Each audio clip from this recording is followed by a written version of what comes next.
서로 인사하십시다. 하나님이 축복하십니다. 하나님이 기억하십니다. 아멘. 여러분 한 분 한 분을 사랑하고 또 사랑합니다. 오늘 말씀은 교회 사랑, 주님 사랑. 교회 사랑 뭐라고요? 그런 제목으로 말씀을 전할 때 성령의 운행하심이 여러분과 함께 하시기를 주의 이름으로 소원합니다. 우리 교회가 창립 25주년을 맞이했습니다. 하나님께서 친히 은파교회를 세우셨고 부흥하게 하셨습니다. 모든 감사와 영광은 하나님께서 받으셔야 마땅한 줄로 믿습니다. 그리고 교회를 사랑하고 섬기는 모든 분들 하나님이 다 기억하시고 복의 복을 더하여 주실 것입니다. 가이사라 빌립보에서 베드로가 주는 그리스도시요 살아계신 하나님의 아들이십니다 고백했을 때 바요나 시므나 내가 복이 있도다. 내가 이 반석 위에 내 교회를 세우리니 음부의 권세가 이기지 못하리라. 내게 천국 열쇠를 주리니 열면 닫을 자가 없고 닫으면 열 자가 없으리라. 예수님께서 말씀을 하셨습니다. 내가 이 반석 위에 내 교회를 세우리니 그랬어요. 교회는 예수님이 세우신다는 것입니다. 세상의 모든 기관과 조직과 단체는 사람이 만들고 사람의 목적을 위해서 사람이 운영하지만 교회는 예수님이 친히 세우신다 말씀을 하셨어요. 예수님은 33년 동안 이 세상에 계시면서 사역하시고 십자가를 지시고 부활 승천하셨는데 편지 한 장, 책 한 권 쓰지 않으셨습니다. 그리고 오직 교회의 머릿돌 하나 딱 놓고 하늘로 올라가셨습니다. 그때 당시 이스라엘에 여러 가지 과제가 있었어요. 정치적으로 심란했습니다. 경제적으로, 사회적으로 많은 과제가 있었지만 그건 다 관여하지 않으시고 오직 교회를 세우셨고 또 제자들에게도 너희는 이 교회를 계속 세워나가라 교회를 부탁하셨습니다. 여러분 얼마나 교회가 귀하면은 예수님께서 핏값을 지불하시고 교회를 세우셨겠어요. 이 교회는 멸망받을 세상의 유일한 구원의 방주입니다. 축복의 통로입니다. 세상의 유일한 희망인 것입니다. 그래서 세초부터 세말까지 항상 하나님의 눈은 교회에 머물러 있다. 이 세상에 대해서는 크게 기대하지 않습니다. 교회에서 하나님의 자녀들이 어떻게 하나님을 사랑하고 섬기는가 거기에 항상 관심이 있고 눈을 뜨고 지켜보신다 그 말인 것입니다. 이 시간 우리가 예배를 드릴 때 우리만 예배 드린 것이 아닙니다. 하나님이 다 지켜보고 계시고 성령이 우리 사이에 운행하고 계신다는 것을 여러분 믿으시기를 바랍니다. 에베소서 1장 23절 보면은 교회는 그의 몸이니 그렇게 말씀했어요. 교회는 예수님의 몸이라는 것입니다. 그러니까 예수님 만나려면 교회로 와야 되고 예수님 품에 안기려면 교회 품에 안겨야 된다는 것입니다.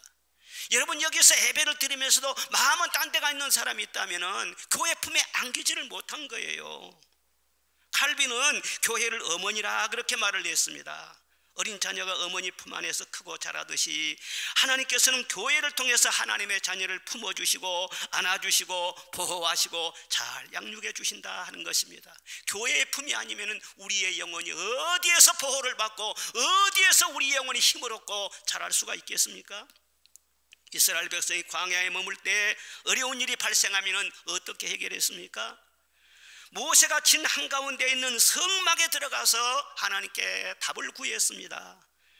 백성들이 밖에서 기다리다가 기도응답으로 하나님이 말씀을 주시면 그 말씀대로 실천해서 40년 동안 광야의 모든 어려움을 해결했었습니다.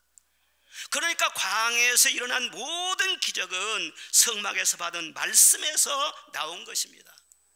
구름이 가려주지 않으면 하루도 버틸 수 없는데 날마다 낮에는 구름 기둥으로 밤에는 불 기둥으로 인도하시고 보호해 주셨어요. 이번에 인터넷에 보니까 프랑스에서는요 이상 한파로 가수원에 심각한 냉해를 입었다고 그럽니다. 그런데 어떤 포도원에서는요, 그 농부가 피해를 입지 않으려고는요, 그 포도원 사이사이에다 다 이렇게 불을 피우더라고요. 그런데 그 불꽃이 말이죠, 뭐 산불이 난 것 같아요. 여러분, 이 불기둥으로 인도한다 하는 그런 문제는 차가운 그런 밤에 생존의 문제인 것입니다. 그런데 하나님께서 그 기도를 들으시고 말씀으로 먼저 역사하시고, 그 다음에 불기둥을 내려주시고, 또 구름기둥으로 인도해 주시고, 매일 아침 만나를 주시고, 반석에서는 샘물 나게 하여 주시고, 아플 때는 치료해 주시고, 대적이 일어나도 다 막아주시고, 광야 통과하는 끝날까지 하나님께서 그들을 다 보호하시고 인도해 주셨지 않습니까? 우리도 이 세상을 살아나려고 하면 많은 문제들을 만나게 됩니다. 태산을 넘으면 또 산이 나옵니다. 산 넘었는가 하면 또 산이 앞에 나옵니다. 인생의 구비구이에서 넘기 어려운 장벽을 만나게 됩니다. 깊은 골짜기도 만나게 됩니다. 어떻게 그때마다 도움을 받을 수가 있습니까? 오늘날도 성전에서 기도하며 하나님을 바라보면 하나님은 말씀으로 답을 주시는 것입니다. 그리고 그 말씀을 따라 실천하며 나아갈 때에 나의 앞에 반석에서 샘물도 나게 하시고, 매일 필요한 만나도 내리워 주실 것이고, 불기둥 구름기둥으로 인도하시고 보호하신다는 것을 여러분 믿으시기를 바랍니다. 교회는 주님의 몸이라고 있지 않습니까? 몸은 신비로운 것입니다. 아무리 의학자들이 연구를 해도 몸의 신비를 다 표현할 수가 없어요. 소우주라고 그러지 않습니까? 이와 같이 교회 안에는요, 무궁무진한 이 하나님의 생명이 풍성하게 역사합니다. 신령한 복이 있는 것입니다. 교회는 비밀이기 때문에 이 세상의 관점으로 보면 교회를 알 수가 없어요. 교회는 환난의 도피성이요, 치유의 연못이요, 인류가 가지고 있는 모든 고통과 아픔을 다 치유해주고도 남음이 있을 만한 치료의 광선이 교회를 통해서 흘러나가게 된다는 것입니다. 사마리아 여인이나 7 귀신 들린 막달라 마리아 같은 여인일지라도, 혈루증 앓는 여인과 같을지라도 교회 나와서 예수님 잘 믿고 은혜 생활 꾸준하게 하다 보면은 자기도 모르는 순간에 고침받고 귀신은 떠나가게 되고 점점 예수님을 닮아가는 인격으로 새로워지게 될 줄로 믿습니다. 교회는 또한 쉼터인 것입니다. 수고하고 무거운 짐진 자들아 다 내게로 오라, 내가 쉬게 하리라 말씀하셨습니다. 그럼 어디로 가야 되는 것입니까? 어디는 어디입니까? 교회로 나오라는 것입니다. 교회가 주님의 몸이라고 하는 것입니다. 그가 나를 푸른 초장에 누이시며 쉴 만한 물가로 인도하시는도다 말씀을 하고 있습니다. 마음속에 무거운 짐이 있습니다. 스트레스가 있습니다. 그럴지라도 그걸 다 가지고 나와서 십자가 아래 내려놓고 은혜 받으면 내 영혼이 쉼을 얻게 될 줄로 믿습니다. 엔돌핀이 솟아나게 될 줄로 믿습니다. 또한 교회는 주의 보혈이 흐르는 곳입니다. 죄인이 죄를 씻을 수 있는 유일한 곳이 바로 교회인 것입니다. 여러분, 죄 짓고 괴롭다고 술퍼 마시고 말이죠, 그러면 속이 쓰려요. 그리고 더 괴로운 것입니다. 그러나 교회에 나와서 회개하고 하나님을 의지하면은 모든 죄 다 사하여 주시고 모든 허물을 다 덮어주시고 다시는 정죄받지 않고 심판받을 일이 없도록 의의 흰옷을 입혀주실 줄로 믿습니다. 그러니 얼마나 감사합니까? 죄인은 숨을 곳도 없어요. 죄인은 어디 가든지 평안히 있을 수가 없어요. 주님의 교회에 나와서 죄산 받는다는 것 최고의 복인 것입니다. 뿐만 아니라 교회는요, 생수가 퐁퐁 솟아나는 것입니다. 사람들마다 다 목말라요. 물질에 목마르고 또 명예와 권세에 목마르고 애정에 목마르고 우정에 목마르고 취미생활에 목마르고 뭔가 많이 가져도 욕심이 많기 때문에 여전히 갈증이 있습니다. 못 가지면 못 가진 대로 아쉬움이 있고 많은 갈증이 있는 것입니다. 이런 모든 목마른 갈증을 누가 해소해 주는 것입니까? 이 세상 그 누구도 참 만족을 우리에게 줄 수는 없어요. 찬송가 있는 대로 목마른 자들아 다 이리 오라, 이곳에 좋은 샘 흐르도다. 힘쓰고 예씀이 없을지라도 이 샘에 오면 다 마시겠네. 아무리 돌아다녀도 야곱의 우물과 같은 이 세상 우물에서 물을 맞고 마시면은 다시 목마를 수밖에 없어요. 그러나 이 샘에 이곳에 좋은 샘 흐르도다. 힘쓰고 애씀이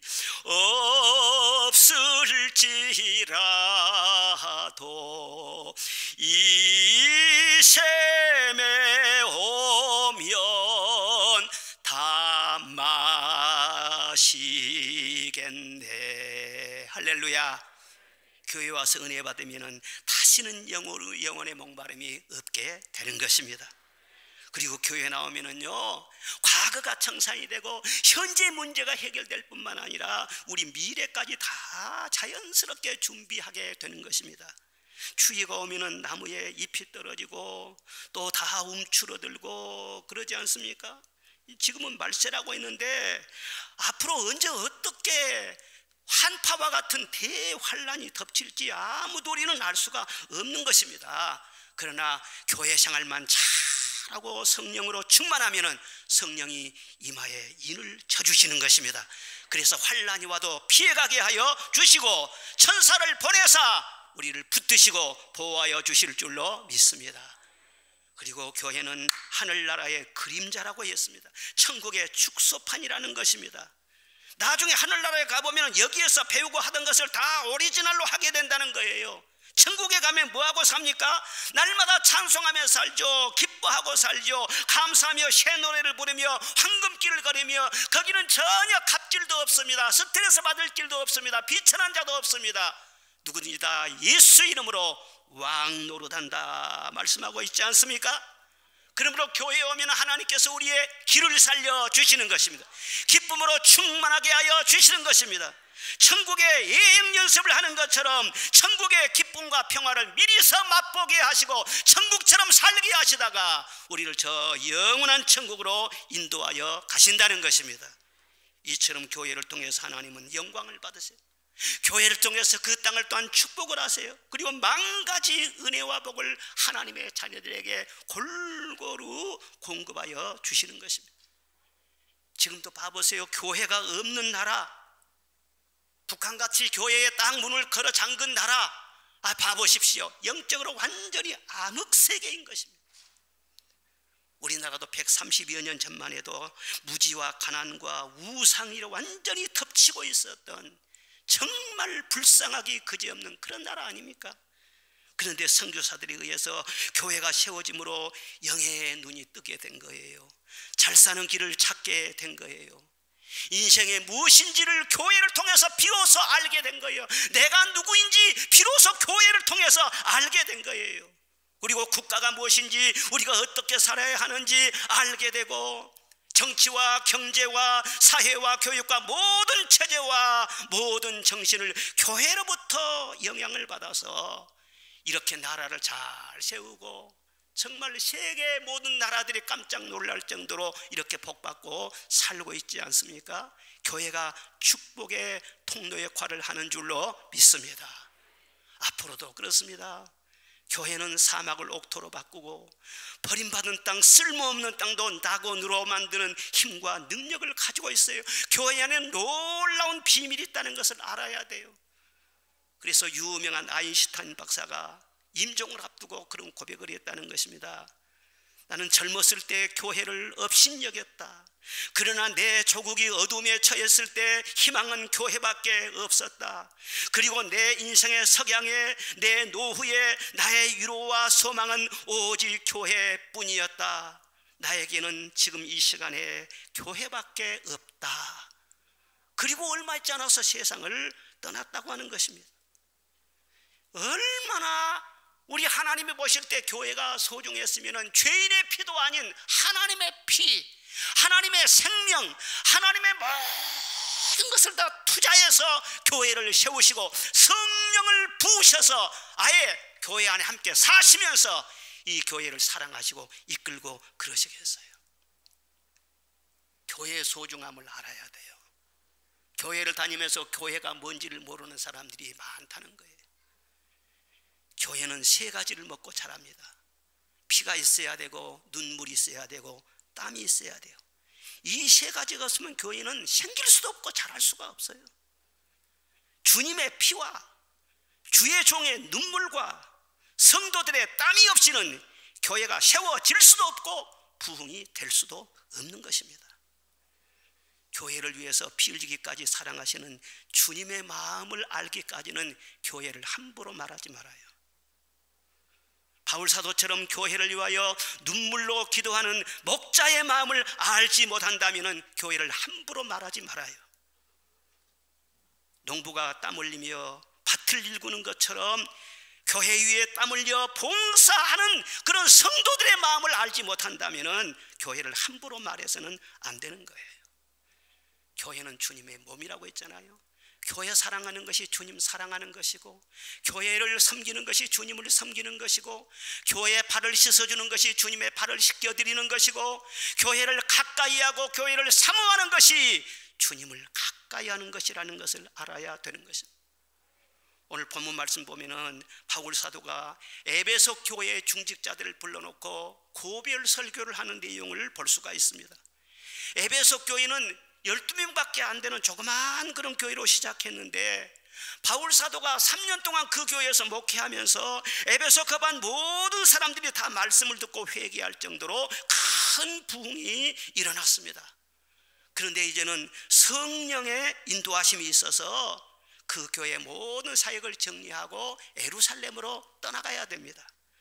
그런데 마지막 교회를 떠나면서 그 교회의 중직자들을 밀레도에 불러서 지난날을 회고하면서 앞날을 부탁하는 그런 지금 고별 설교와 권면을 하고 있는 것입니다. 그런데 오늘 본문 말씀을 쭉 구절구절 읽어보면요, 얼마나 바울 사도가 이 교회에 대한 사랑이 있었는지, 얼마나 교회를 지극 정성으로 섬겼는지 그것을 알 수가 있어요. 바울 사도는 자기 자신에 대해서는 걱정이 없는 사람입니다. 독신 아니었습니까? 예수님과 결혼한 사람이기 때문에 가정도 없어요. 뭐 건강이나 미래의 노후 문제나 이런 거 걱정하고 산 사람이 아닙니다. 살고 죽은 것까지 다 이 사람은요 초월한 사람이요. 얼마나 성격이 강한지 말이죠. 바늘로 이마를 콕 찔러도 말이요 피 한 방울 안 나올 사람이에요. 그렇게 강한 사람이에요. 그런데 오늘 본문의 말씀 보면은 교회를 위해서 눈물로 목회했다는 그런 말이 나옵니다. 여러 번 나옵니다. 얼마나 내가 참고, 얼마나 내가 겸손하게 나를 낮추며 얼마나 눈물로 목회하는지 여러분이 알지 않느냐? 내가 어떻게 목회한 것을 여러분이 증인이지 않느냐? 그 말씀을 하고 있는 것입니다. 그런데 마지막 떠나면서도 또 울어요. 또 울어요. 여러분 왜 그렇게 눈물이 많아졌습니까? 갑자기 사나이가 돼가지고. 바울 사도의 심정은 그거예요. 오직 교회 하나 잘 되게 하려고. 그러면 하나님이 기뻐하시고 이 세상이 새로워질 것을 굳게 믿기 때문에 교회 하나 붙잡고 열심히 달려왔어요. 그런데 지금까지는 잘 달려왔는데 교회 앞날을 생각하니 또 마음이 무거워지는 것입니다.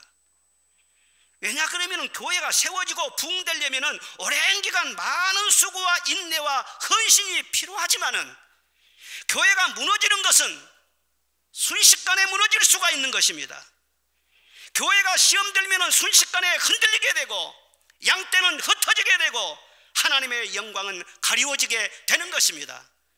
바울 사도는 그런 모든 영적인 내막을 다 아는 거예요.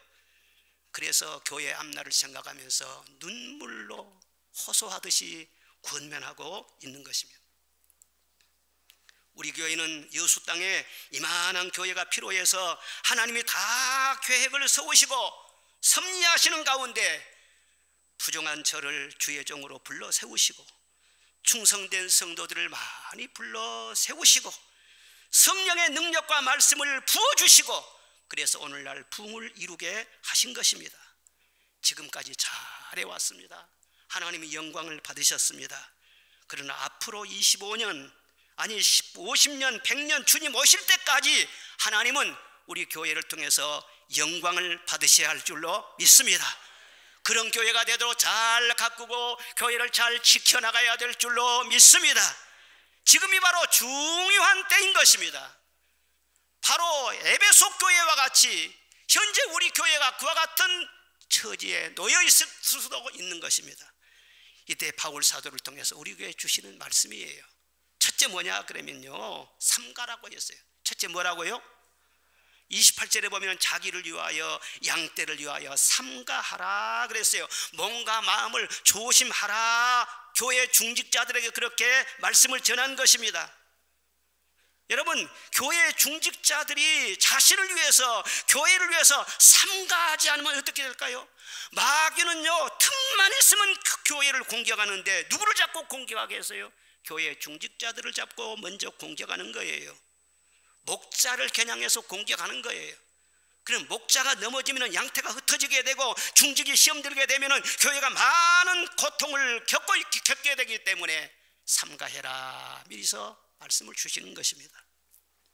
교회 생활 끝까지 잘해야지, 은혜를 소멸하지 않고 넘어지지 않고 끝까지 잘해야 갈수록 복을 받고 주님 앞에 서는 날에 상 받을 수 있는 것이지, 신앙생활 오래 하다 보면 자기도 모르는 순간에 무뎌질 수가 있는 것입니다. 닳아질 수가 있는 것입니다. 교회 생활 너무 익숙하다 보니까 아는 사람도 많고 하나님은 잘 보이지도 않고 두렵지도 않고 타성대로 습관대로 정성도 없이 성령의 음성에 귀를 기울이지 않고 그렇게 무뎌진 신앙생활을 하다가는 영혼이 병든다는 것입니다.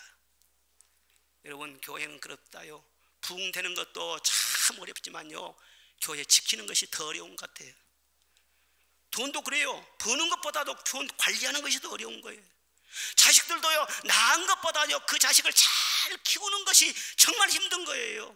결혼도 그렇습니다. 결혼 누구든지 다 할 수 있습니다. 그런데 결혼 생활을 행복하게 잘 유지해 나가는 것, 그것이 쉽지 않는 것입니다. 교회 나와서 신앙생활하면서 은혜는 다 받을 수가 있습니다. 그러나 끝까지 은혜를 유지하고 끝까지 겸손하고 끝까지 첫사랑을 잃지 아니하고 그렇게 되기는 어렵습니다.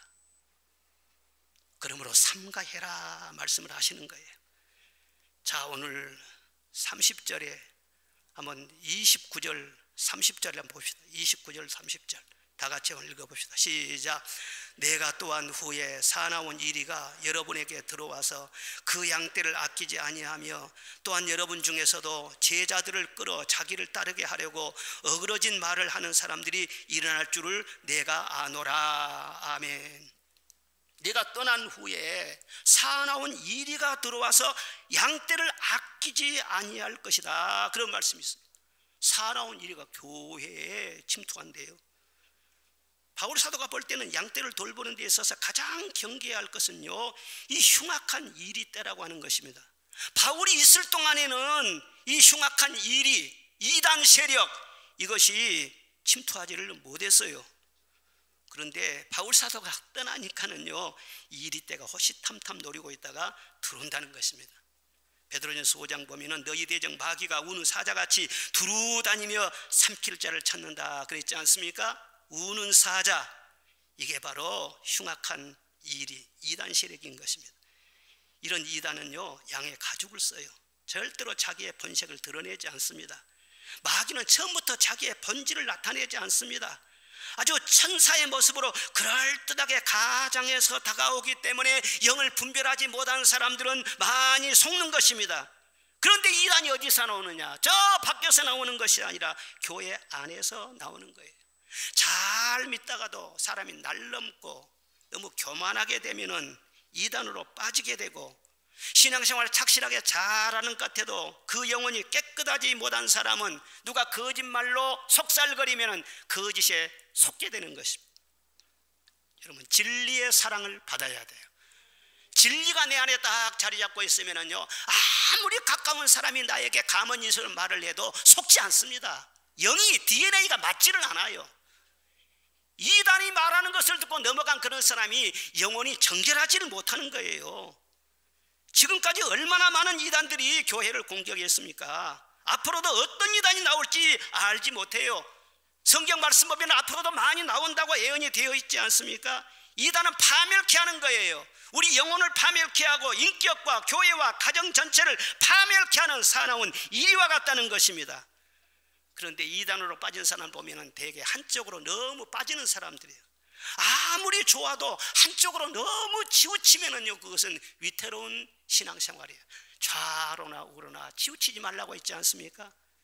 너무 기도하면은요, 기도처럼 좋은 것이 없어요. 그런데 신비에 빠져가지고는요, 성경에 없는 소리를 하거든요. 그것도 잘못된 거예요. 또 말씀을 파고 그러다가 말이죠, 비밀을 깨달았다면서 성경에 없는 소리를 한다는 말이에요. 그것이 바로 이단이잖아요. 아무리 하나님의 말씀을 사랑한다고 할지라도 성령으로 그 말씀을 깨달아야 되고, 깨달음과 더불어서 순종하면 실천도 해야 되고, 그러면서 내가 복을 받을 연구를 해야지 계속 파다 하다 보면은요, 성경에 없는 소리를 하게 되는 거예요. 항상 겸손해야 돼요. 아직 잡은 줄로 여기지 아니하고 늘 부족한 것을 깨닫고 신앙생활을 해야죠. 우리가 아무리 은혜를 받아서 3층까지 갔다 내려오고 뭐 누구 받지 못한 계시를 받았다 할지라도 우리 인간은 죄인인 것입니다. 늘 회개해야 되고요, 늘 부족한 거예요. 남을 나보다 낫게 여기면서 끝까지 겸손해야 은혜를 유지할 수가 있지, 교만하는 그 순간에 흉악한 일의 표적이 된다는 것을 알아야 됩니다. 그리고 30절에 보니까 자기를 따르게 하려고 어그러진 말을 하는 사람이 일어날 것이다, 그런 말씀이 있어요. 자기를 따르게 하려고 말을 이상하게 꼬이는 사람들이 일어날 것이다. 이 사람들은 교회를요, 이 속을 챙기는 어떤 대상으로 생각을 하는 거예요. 교회를 하나님의 자녀로 귀한 한 영혼으로 보지 않고 이게 대상으로 보는 거예요. 그래서 그럴싸한 말로 끌어들여가지고 자기를 쫓게 하는 것입니다. 교회 안에 아무리 믿음이 좋은 것 같아도 어떤 사람하고 대화를 하면서 구역 예배 때나 성도의 모임 때나 지나치게 사업 얘기를 하거나 교회의 모임을 이용해서 물건을 팔려고 하거나 경계해야 돼요. 교회를 통해서 자기 이속을 챙기려고 하는 것, 그것은 매우 위태로운 거예요. 교회 다니면서 이권이 개입이 되면은요, 제가 보니까 하나님도 안 보여요. 영혼도 안 보여요. 자기 양심도 없어져요. 이권만 쫓아가는 거예요. 그래서 교회가 돈이 많아지고요, 부동산이 많아지고요, 기관들이 많아지다 보면은요, 이익이 서로 얽히기 때문에 교회가 시험 들면은 수습이 불가능합니다. 절대로 포기하지 않습니다. 사랑하는 여러분, 왜 교회 생활합니까? 무슨 덕 보려고요? 이속 챙기려고요? 똑똑히 하세요. 내 영혼 하나 구원받기 위해서, 내 영혼 하나 잘되기 위해서 교회 생활을 하는 거예요. 교회를 통해서 무엇을 얻고자 하면은 그 사람은 반드시 교회의 암초가 됩니다. 그리고 복을 받는 것이 아니라 화를 면할 수가 없는 것입니다. 교회를 만만하게 보면 안 돼요. 그리고 29절에 양떼를 아끼지 않는 사람을 조심해라, 그런 말씀이 나와요. 아니, 교회를 아끼질 않아요. 막 공격하고 막 비방하고 막 함부로 해요, 교회를. 이런 사람은 누구를 두고 하는 말입니까? 사랑 없이 정의를 외치는 사람들을 두고 하는 말이에요. 요즘 여러분 많이 들어봤죠? 교회가 개혁돼야 된다, 교회가 회개해야 된다, 교회가 변질됐다, 교회가 썩었다, 그런 말을 많이 듣습니다. 그런데 여러분, 회개나 개혁이나 이것은 떠드는 것이 아니에요. 누구보다 하라는 것이 아니라 자기가 해야 되는 거예요. 자기 자신도 실천하지 않으면서 남을 비방한다? 그것은 위선이에요. 그리고 사랑 없는 개혁, 사랑 없는 정의를 말하는 것은 하나님께서 보실 때 가증한 거예요. 그 속에 그리스도의 영이 없어요. 그리스도의 영은 사랑의 영이에요. 사랑 없이 교회 문제만 지적한다? 조심하라는 거예요. 아끼지 아니하고 공격을 계속하는 것. 정말 교회를 사랑하면은요, 설령 허물이 있을지라도 덮습니다. 여러분 자녀들에게 허물이 있으면은요, 치마폭으로 다 덮지 않아요? 까발립니까? 정말 교회를 사랑하는 사람은요, 교회를 다 덮는 거예요. 그리고 교회를 걱정하는 거예요. 어떻게 하면 교회를 살릴까 하는 그런 마음을 품은 거예요.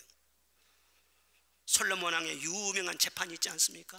솔로몬이 1000번제를 바치고 하나님 앞에 지혜의 은사를 받았습니다. 그랬는데 재판권이 터졌어요. 두 장녀가 말이죠, 한 아이를 데리고 와가지고 서로 자기 아이라고 우기는 것입니다. 그런데 한 날 이 두 장녀가 애를 낳았어요. 그런데 잠을 자다가 한 사람이 잠꼬지를 했는지 말이죠, 그냥 눌려가지고는 자기 아들을 죽여버린 거예요. 그리고 남의 아들을 자기 아들이라고 막 우기는 거예요. 그러니까 뺏기려고 하겠습니까? 그래서는 왕 앞에 재판하러 나오는 거예요. 그래, 왕이 자초지종 딱 사연을 듣다가는요, 그래, 그것은 어렵지 않다. 여봐라, 칼을 가져와라. 여기 칼 가져왔습니다. 이 아이를 두 쪽으로 딱 쪼개가지고 반반씩 공평하게 나눠주어라. 정의롭게 나눠주어라. 그러니까 자기 아들이 아닌 그 사람 뭐라고요? 옳습니다.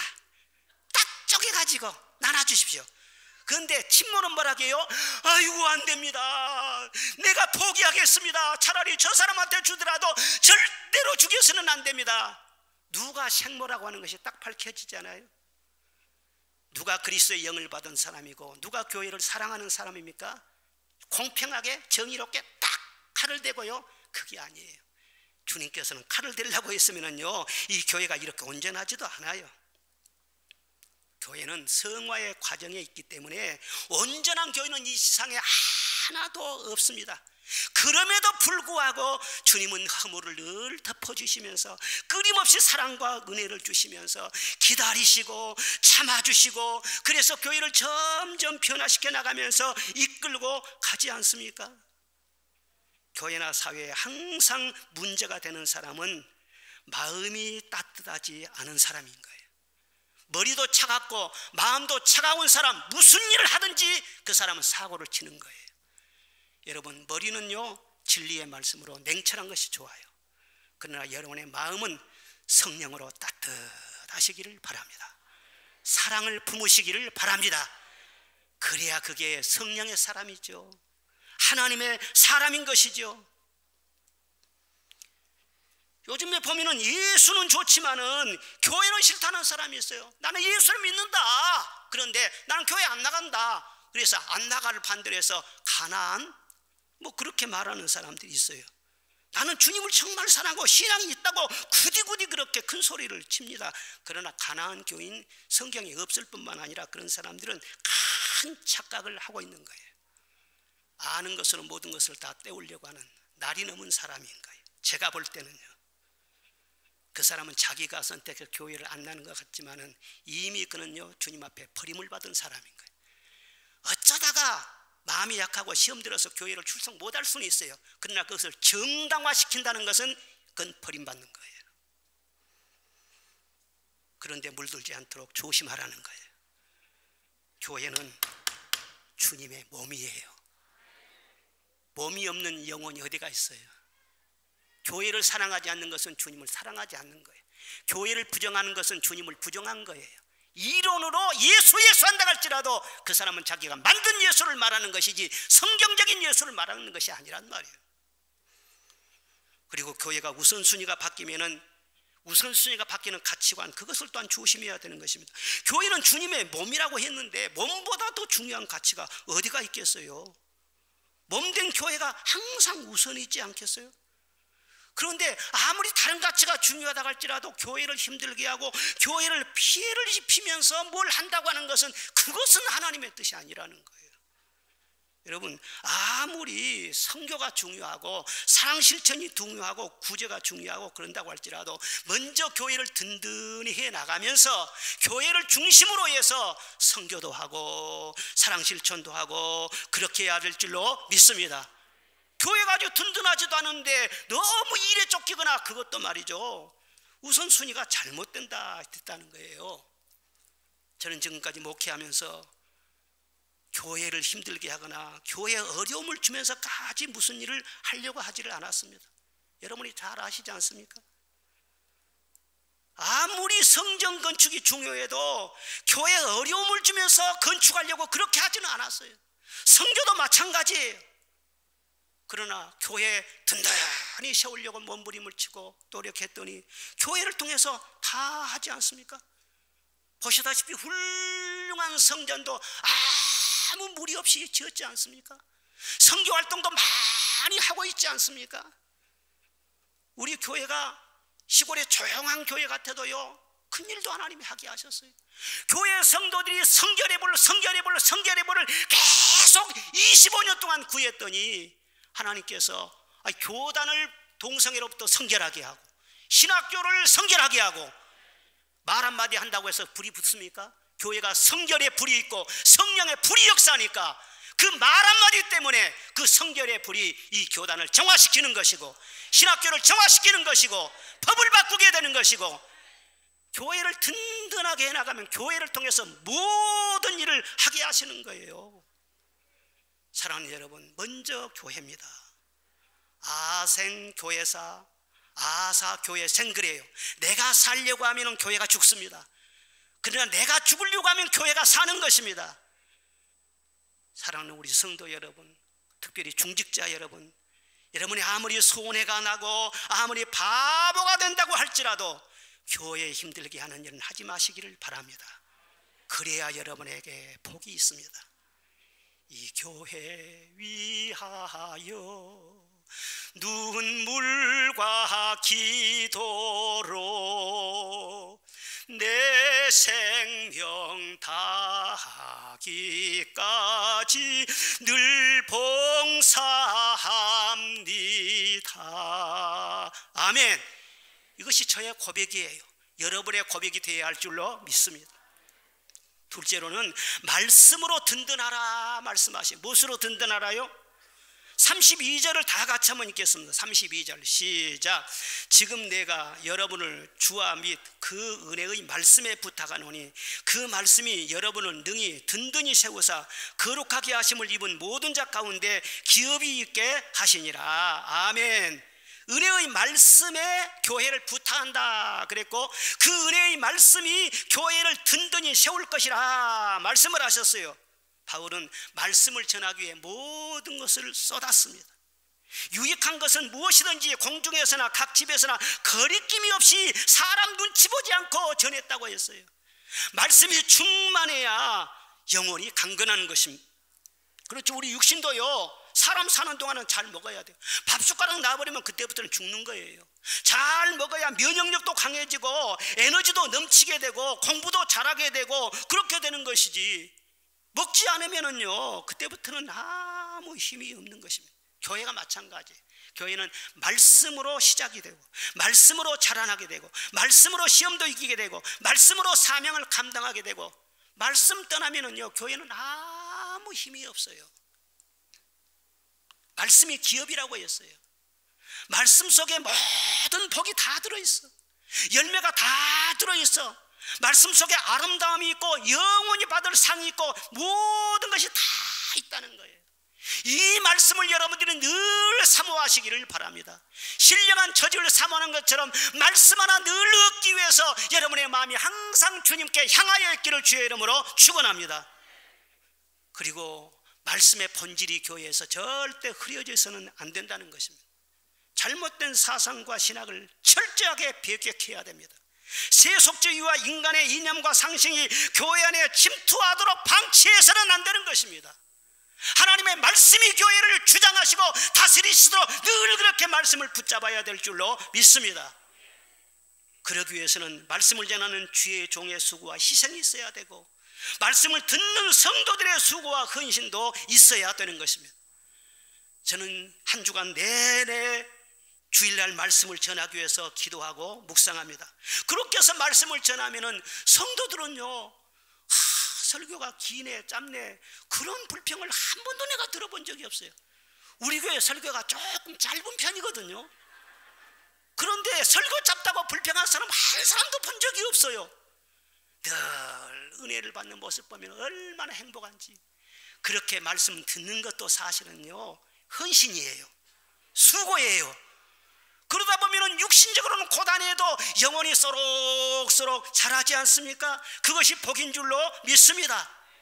성경 말씀 보면은요 부흥되던 교회도 갑자기 무너지는 그런 경우가 있어요.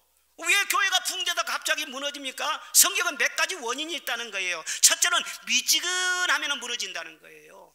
말씀이 예리하지 못하고 차지도 아니하고 덥지도 아니하고 미지근하면은요 성령이 떠나는 거예요. 무너져요. 그 다음에 첫사랑을 잃으면 무너져요. 그리고 오염되면 무너져요. 이세벨의 교훈, 발람의 교훈, 죽은 믿음, 우상의 세력이 교회에 들어가서 그것이 말이죠, 힘을 얻게 되면은요, 아무리 피로 사신 주님의 교회라도 주님은 조용히 떠나버리십니다. 주님 떠나쯤에 떠나가면은 교회는 그대로 무너지는 거예요. 껍데기만 남는 거예요. 우리가 어떻게 해야 되겠습니까? 하나님의 말씀을 늘 가난한 마음으로 50년 동안 말씀을 들었을지라도 오늘 나에게 주시는 말씀은 바로 이 말씀밖에 없어요. 놓치면 안 돼요. 간절히 사모하시기를 바랍니다. 우리가 교회 와서 시간 바치고 애물을 드리고 봉사하고 찬송하면서 많은 것을 드려요. 이 세상의 논리로 보면은요, 이런 일은 없는 것입니다. 어디든지 뭔가 돈을 바치고 시간을 바치고 그러면은 나의 어떤 노동권을 주장하고 자기의 인권을 주장하고 그러지, 아무리 바치고 하면서 우리 교인들처럼 아무 주장을 안 해. 교인들 보면은요, 이 세상에서 없는 곳이에요. 그럼 무엇을 우리가 사모합니까? 다 바치고 말씀을 사모합니다. 그 말씀 거의 간직하고 나가서 오른편에 그물을 던지고 깊은 데로 그물을 던지면 주님이 역사하십니다. 생활 속에 복이 있습니다. 그래서 우리는 영생의 말씀이 여기 있사오니 우리가 누기로 가오리까? 하나님의 말씀 속에 은혜를 받고 있는 성도들은요, 주의 성전을 놓칠 수가 없는 거예요. 이 마음을 끝까지 유지하면서 말씀 쫓아감으로 범사에 잘되고 영원토록 잘되는 우리 성도들이 되시기를 주의 이름으로 축원합니다. 마지막 세 번째로는요, 성령을 따르라 말씀하셔요. 누구를 따르라고요? 22절을 다 같이 보겠습니다. 22절 시작. 보라, 이제 나는 성령에 매여 예루살렘으로 가는데 거기서 무슨 일을 당할는지 알지 못하노라. 아멘. 성령의 매임을 받아서 지금 예루살렘으로 올라가려고 계획을 세웠다는 것입니다. 여기 22절 외에도 23절, 28절 보면은 계속 성령을 언급하고 있습니다. 바울 사도는 처음에 예수님 영접할 때부터 성령의 역사를 강하게 체험한 사람입니다. 그런데 한 번 체험했다고 해서 그대로 일회성으로 끝나는 것이 아니에요. 계속 성령에 민감해요. 성령의 이끌림을 받아서 신앙생활을 했어요.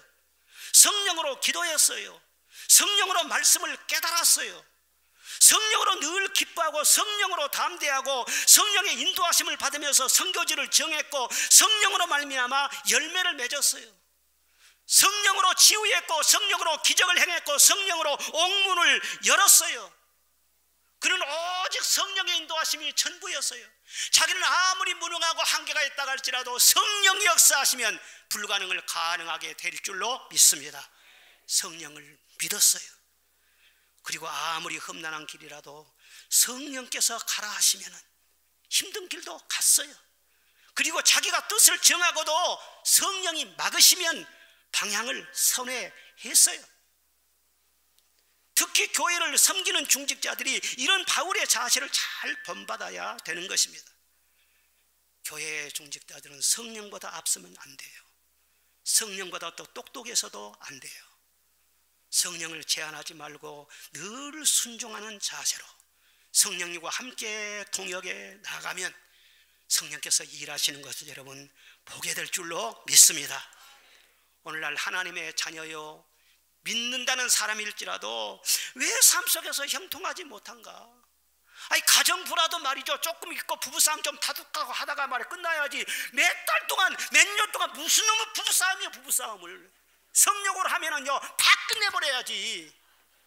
예? 왜 그러느냐 말이에요. 왜? 목사님, 저 인간 때문에 그래요. 저 인간 때문에 그래요. 내가 볼 때는 당신이 성령으로 하지 않고 육으로 한다. 육신의 생각은 사망이다. 성령의 생각은 생명과 평안이다. 믿는 성도들의 가정이 평안해야지, 화목해야지. 성령을 따라 살아보세요. 그렇지 않는가요? 저도 가끔 불편할 때가 있어요. 그러나 기도할 때 무슨 기도를 합니까? 내가 회개하죠. 아, 내가 잘못됐구나. 성령을 따라 사면은요 그날 넘길 것도 없어요. 금방 화목의 역사가 이루어지는 거예요. 할렐루야. 그리고 내가 과연 성령을 따르고 있는지 신앙 양심이 있는 사람이라면 스스로 아는 거예요. 하나님의 영으로 인도함을 받은 사람이 하나님의 아들이라 말씀하고 있지 않습니까? 교회도 그렇습니다. 성령의 인도를 받아서 나가야지 분별하지 못하고 인간의 상식과 윤리와 도덕을 앞세우면은 교회도 부끄러움을 당합니다. 큰 어려움을 당할 수도 있는 것입니다. 세상에 아무리 발전하고 과학과 지식으로 편리해졌다고 할지라도 인간의 상식과 편이한 대로 살지 말고 성령의 인도하심을 늘 앞세우며 살아가는 저와 우리 온 교회가 되시기를 주의 이름으로 축원합니다. 저희 교회는 개척될 때부터 성령의 강한 역사가 있었습니다. 제가 개척할 때도 인간의 생각으로는 그때 당시 소락교회가 한 400명 모였습니다. 청장님만 해서 작은 교회가 아니었어요.